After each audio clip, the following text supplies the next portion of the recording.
Hi, 8th graders. Yesterday was Gilmore Spirit Day, so Ross and I are flying our colors here. And yesterday you were also supposed to have read pages 1 through 5 in the Chapter 9 packet. The Chapter 9 packet is on my website under worksheets. So if you did pages 1 through 5, if you read them and answered the questions, you can either answer the questions right on the page if you print it out. If you don't print it out, that's fine. You can just write the questions and answer them in your science notebook. That works too. You don't have to worry about getting it to me yet. We're still working on how we're going to do that, whether you're going to turn it in, physically turn it in, bring it back to school, which I don't think we're going to do it that way. Or you can take a picture of it and email it to me, or you can do it on a Google Doc and send it to me. Or you can take a screenshot if you did it on your Chromebook and send it to me. There are lots of different ways. The important thing is that you do it. It's not important that I see it. It's important that you do it. So once you get those 5 pages done and you answer all those questions, there's also, I think there is a mark it up. Oh yeah, there's a mark it up on page 4 where you're supposed to label the reactants and the products in the picture. So make sure you do the mark it ups along with the questions that are on there. And this was yesterday also IXL F5. Now I understand from a few reliable sources that F5 was difficult. Thank you, Brendan. It was difficult and it was weird because you hadn't heard some of the terms. So we're going to look at the focus question that you were also supposed to write in your science notebook yesterday, and I'm going to explain what these things are. So your focus question was, what are chemical and physical changes? Now, a physical change is when it just changes how it looks. So in other words, when ice melts, it goes from a solid to a liquid, but it's still H2O. It hasn't changed what it is. That's a change of state. So a change of state is like going from freezing to liquid, or from liquid to a gas. When water boils and it becomes water vapor, then it's a liquid to a gas. The most common thing we use is water, not only because it's the most common thing we have on our planet, but also because it's really clear. It's ice, or it's water, or it's steam. There's really no kind of in between, and it's really easy to see the difference between those things. But everything can freeze and everything can melt and everything can turn into a vapor. It just depends on how much energy, usually in the form of heat, that you put into it. So the tabletop is actually frozen. We don't think of it as being frozen because it's not cold. It is kind of cold, but it's not that cold. But this material in its solid form is frozen. Could we melt this? Absolutely. We put enough energy into it, we heat it up enough, it's going to melt. We keep heating it and it's going to cause some kind of steam or vapor or, gas. It's going to make some kind of gas. Not common though. We're not going to melt this. It's not going to happen, in our classroom. But everything that's solid technically is frozen, even though it's not necessarily cold. Solid, liquid, gas. Solid is the frozen part, liquid is the liquidy part, the fluid part, and gas is the vapor, gaseous, airy part. And I also explain it. I think you get the idea. I hope you get the idea. So when you're doing that IXL and it says a chemical change, a physical change. A physical change is, it's the same thing, it just maybe is mixed with something else, like a fruit salad. Let's say you have an apple and a banana and what else goes? Strawberries. Apple, banana, strawberries. And you cut up the apple and you cut up the banana and you throw the banana and the apple and the strawberries all together. Well, it doesn't look like the original apple, banana, and strawberries. Now it's in a bowl and it's fruit salad. But those apples, bananas, and strawberries are still the same things. That's just a physical change. That's not a chemical change. Another physical change is when, what was I going to say? Just a change of state. When it goes from a solid liquid to a gas, that's a physical change. It's a change of state, is a solid, liquid, gas. Plasma too, but we don't talk about plasma so much because we don't really have it so much on our planet. Even though you know it's the most common thing in the universe because stars are plasma. Anyway, like fire. Anyway, physical change is when it stays the same. It just might change what it looks like or the form. A ball of clay. Ball of clay, you have it as a circle. You put it on your desk, you slam it down. It's not a sphere anymore. Now it's a flat pancake. It's still a ball of clay, even though it looks different. Okay. A chemical change is when it changes into something else. It's not the same thing anymore. So a chemical change would be, I remember what I was going to say earlier about physical change. Physical change would be like making lemonade. You have lemons, you have sugar, you have water, you put it all together and you mix it up into the glass. It's still just lemon, sugar, and water. We haven't changed those things in there. We just blended them. That's a physical change. Okay, back to chemical change. Sorry.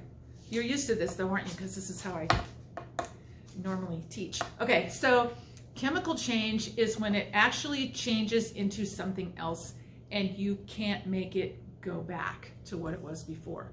So let's say we're making chocolate chip cookies. Let's make chocolate chip cookies. And you put in the flour and the sugar and the eggs and the chocolate chips and the baking soda and what am I forgetting?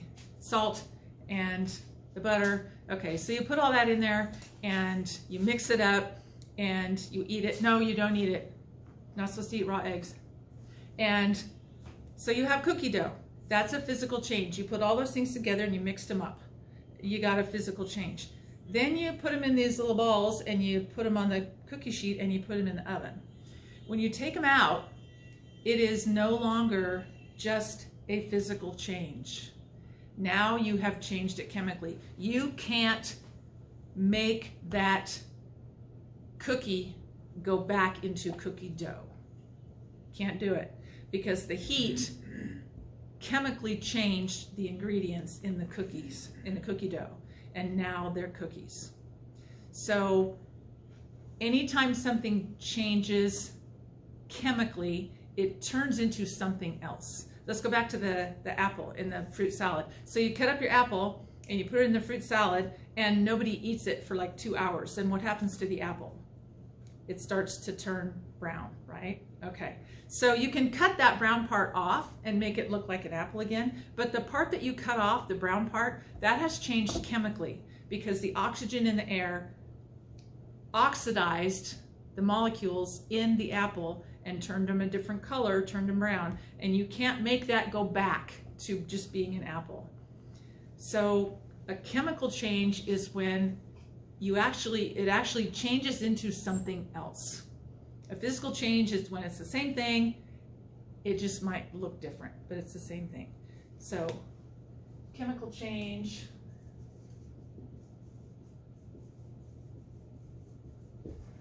turns into something else.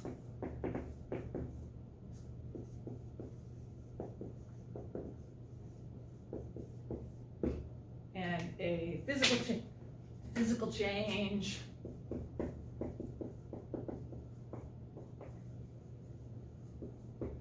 stays the same thing,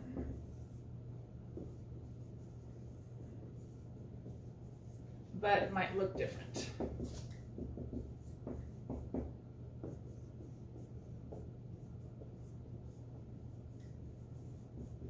Okay, and a chemical change almost always includes a physical change. So if something changes chemically, it's probably also going to change physically. If it changes chemically, it's not going to look the same. It's not going to be the same for sure because it's a chemical change, but it's probably going to look different too. Okay, we're good so far? Chemical, physical change. Okay. Another thing on that IXL is they talk about the conservation of mass. And I think the conservation of mass is in your packet. Conservation of mass. Yeah, it is. It's in your packet. It's in 9.2. And the conservation of mass just states that you can't create something out of nothing, and you can't destroy something and make it go away. You can make it turn into something else, but you can't make it like be gone, just disappear. And somebody says, what about when you burn a piece of wood? Okay, so when you burn a piece of wood, you have this chunk of wood and you burn it, and at the end you have a pile of ash and brown and black stuff. Okay, well, where did it go? Well, it turned into heat in the form of the gas that came off and the ash. And if you weighed the piece of wood that you started with, and you could collect every single piece that came out of the wood when you burned it, including the gas and all the ash and everything else, that all that chemical reaction that happened when the wood burned, if you could collect all that, the wood and all that other stuff would have the same mass. I know that sounds weird, but gas, vapor, has mass. It weighs something. Okay, if you blew up two balloons, no, if you have two balloons and you put them on one of those balances like this, and you hang, and they're the same balloon, no air in them, and you hang one deflated balloon from this side and the other one from this side, they're going to balance, right? If you put air, if you blow this balloon up, it's going to weigh more, even though it doesn't feel like it weighs. You know that gas has mass because when you go up and down the hill, your ears pop because the gas, the air that's pressing down on you is uneven compared to the gas that's inside your head. Some of us have more than others, but that's how that works. Gas has mass. Ha, that rhymed. So, conservation of mass, it was Lavoisier was his name. Antoine Lavoisier, he was a French guy, and he'd have a little mustache here, Lavoisier. Anyway, Lavoisier studied the conservation of mass, and he found out that if you start with some mass of product or reactant, and you do something with it, and you weigh it at the end, you're going to end up with the same mass you started with. Even though it might look completely different, it's going to be the same. That's one of the labs we're going to do. That's one of the labs that you can do if you have the materials at home, which you might. Okay, so those were yesterday's assignments, so you're already a day behind if you haven't done those. So today's assignment is to do the notes for pages 1 through 5. Pages 1 through 5. Those are on my website on the notes outline, and it's words like, or terms like chemical reaction, reactants, products, precipitate. Precipitate or precipitate depends on what you're doing. We're going to make a precipitate when it precipitates out. That's the only difference. And that's for today. Notes today. Also, IXL F1 today. IXL F1 talks about reactants and products. And that's a pretty easy IXL.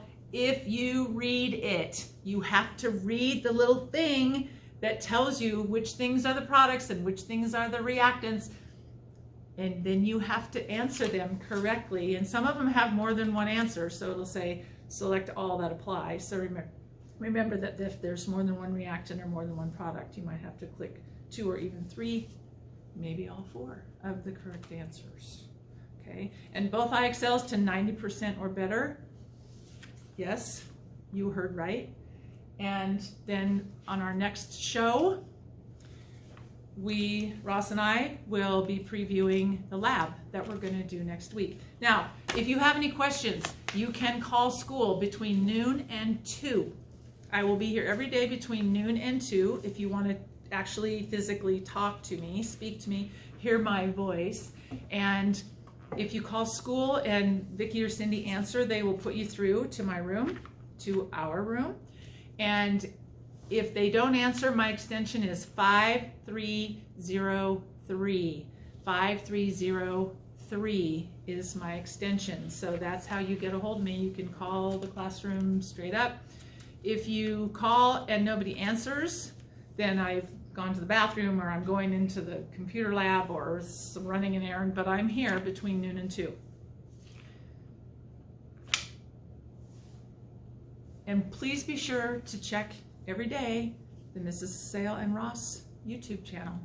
And social media that thing out there so everybody sees it, because I don't think everybody's checking their school email yet, which they should be doing. And I would appreciate it if you would get the word out that science is happening, and science is always happening.